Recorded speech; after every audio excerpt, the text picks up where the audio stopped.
key to creating a healthy culture in an organization is first to realize that culture is not some esoteric or cosmetic thing. Sometimes we see it as just an artifact, like the way we paint the walls or the way we organize our furniture. Culture is fundamental to an organization, and it encompasses everything else. And the only way to do that, I think there's 4 steps. I'll be very clear here. The first thing is you have to make sure that your leadership team is completely behaviorally aligned, that they know how to trust each other, fight well, make commitments, hold each other accountable. So it's the behavioral things I write about it in my book, The 5 Dysfunctions of a Team.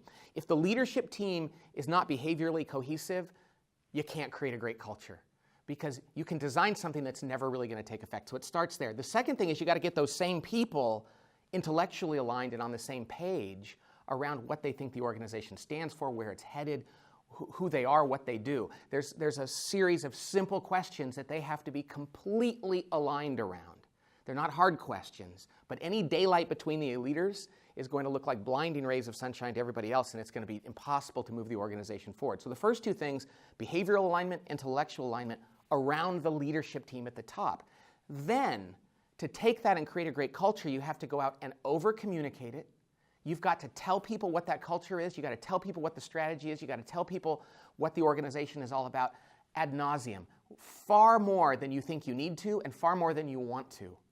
You have to start to feel like I'm saying this too much, and that's just when they're starting to hear it and understand it. And finally, and this is what people think culture is, but it's the 4th after you've done those 3, then you have to put in place some structure, some human systems, if you will, around how you hire, how you fire, how you do performance reviews.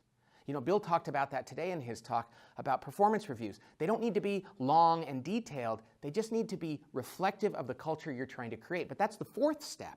Sometimes people go and they say, what's our performance review? What's our hiring profile going to be? Well, if the leaders aren't on the same page, if they're not behaviorally aligned, if they're not over-communicating that stuff, the system isn't really going to take effect. So those are the 4 disciplines of creating a healthy culture.